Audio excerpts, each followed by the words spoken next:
అలా వీడియో వచ్చేసరికి మూవీకి సంబంధించిన న్యూస్ చిన్న రిక్వెస్ట్ ఛానల్ సబ్స్క్రైబ్ చేసుకోండి. ఫస్ట్ చూసుకుంటే రామ్ చరణ్ గారి పెద్ద మూవీకి సంబంధించిన బాక్స్ ఆఫీస్ కలెక్షన్స్ అప్డేట్ వచ్చింది. మేకర్స్ ప్రకారం చూసుకుంటే 292.5 క్రోడ్స్ బాక్స్ ఆఫీస్ కలెక్షన్స్ అయితే వచ్చేసినాయి అన్నమాట. 4 డేస్కి 4 రోజులకి. అదే నేను వేరే వెబ్సైట్స్ ఉన్నాయి కదా, వాళ్ళ ప్రకారం కూడా చూసుకుంటే ట్రేడ్ అనలిస్ట్ ఉంటారు కదా, వాళ్ళ ప్రకారం కూడా చూసుకుంటే వరల్డ్ వైడ్గా 233.2 కోట్ల బాక్స్ ఆఫీస్ కలెక్షన్స్ వచ్చింది. ఇండియాలో చూసుకుంటే 187.02 బాక్స్ ఆఫీస్ కలెక్షన్స్ తీసుకొచ్చాము ఇండియన్ గ్రాస్. సో మేకర్స్కి వీళ్ళకి దగ్గర 60 కోట్లు, దగ్గర 60 కోట్ల దాకా కొంచెం తేడా అయితే వస్తుంది. సో చూడాలి ఏంది అప్డేట్ ఏంది అనేసి అయితే మాత్రం. సో వీళ్ళ ప్రకారం కూడా చూసుకున్న 4 డేస్ కలెక్షన్సే. సో ఇంకే ముంగడికి అవుతుందో మనకు ఫైనల్గా తెలుస్తుంది. ప్రసంగం అయితే మాత్రమే అఫీషియల్ మేకర్స్ రిలీజ్ చేశారు కాబట్టి చూడాలి ఏంది సంగతి అనేసి. నెక్స్ట్ కూడా రవితేజ గారిది ఇరుముడు మూవీ అయితే మనకు అందరు తెలిసి రీసెంట్ మంచి బజ్ వచ్చింది. సో ఈ మూవీ యొక్క launch date, theatre launch date అయితే కన్ఫర్మ్ అయిపోయింది. ఆగస్ట్ 21 రాబోతుంది అన్నమాట. ఇక్కడ ఒక ట్విస్ట్ వచ్చింది ఏంటంటే, యాక్చువల్గా చెప్పుకోవాలంటే ఆగస్ట్ 21 మనం ప్యారడైస్ అనుకున్నాం, ది ప్యారడైస్ నాని గారిది. సో ఈ ప్యారడైస్ మూవీ అదే రోజు రావాల్సింది. సో ఇది ఒకటి కన్ఫర్మేషన్ అవుతుంది. మేబీ ప్యారడైస్ మళ్ళీ పోస్ట్పోన్ అయ్యే అవకాశం ఉందనేసి. సో చూడాలి ఎట్లుంటుందో.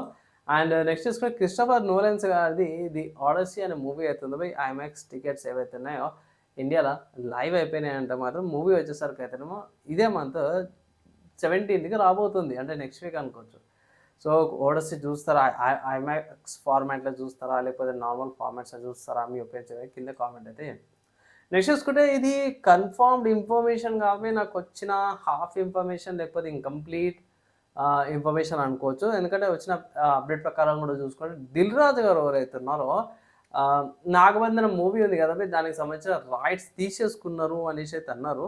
సో తెలుగు డిస్ట్రిబ్యూషన్కి సంబంధించిన రైట్స్, నిజాం రైట్స్ ఏవైతే ఉంటాయో వాటికి దిల్ రాజు వాళ్ళు తీసుకురనేసి అయితే ఒక అప్డేట్ వచ్చింది. కన్ఫర్మేషన్ అయితే నేను చేయట్లేను. సో మూవీ అయితే చూడాలి. మూవీ వచ్చేసరికి అయితే మీకు జూలై 3rd రాబోతుంది అనమాట. నెక్స్ట్ మంత్ రాబోతుంది. సో ఎలా ఉండబోతుంది ఏందనేసి అయితే మాత్రం వెయిట్ చేయాల్సింది. నెక్స్ట్ చూసుకుని సూర్య గారిది కరుపు మూవీకి సంబంధించిన మంచి అప్డేట్ వచ్చింది అన్నమాట. సో కరుపు మూవీ చూసుకుంటే మాత్రము జూన్ 12కి అంటే ఈ వీకే మనకి ఓటీటీ ప్లాట్ఫామ్ అమెజాన్ ప్రైమ్లో రాబోతుంది అనమాట. ఇంకా ఈ మూవీకి సంబంధించి నేను రివ్యూ అయితే ఇవ్వలేను. సో ఓటీటీలో చూసి మీకు రివ్యూ అయితే ప్రొవైడ్ చేస్తాను. అండ్ నెక్స్ట్ చూసుకుంటే బాలకృష్ణ గారిది ఎన్బీకే 111 గురించి మనకు అంతా తెలిసిందే కదా. సో జూన్ 10th రోజున ఇంకా అప్డేట్ ఇస్తామనేసి మేబీ టీజర్ ఇస్తుండొచ్చు. ఒక పోస్ట్ అయితే వచ్చింది. ఇక్కడ పోస్టర్లో no more vintage only new age అనేసి అయితే ఒక ట్యాగ్లైన్తో పాటు తీసుకొస్తారు. సో చూడాలి, నాకైతే బాగా అనిపించింది. పోస్టర్ అయితే పవర్ఫుల్ లాగానే అనిపించింది. సో చూద్దాము. అండ్ ఇవి మూవీస్కి సంబంధించిన అప్డేట్స్ నచ్చి మంచి అనిపిస్తుంది లైక్ అండ్ షేర్ చేయండి. నెక్స్ట్ వీడియో కలుసుకుందాం.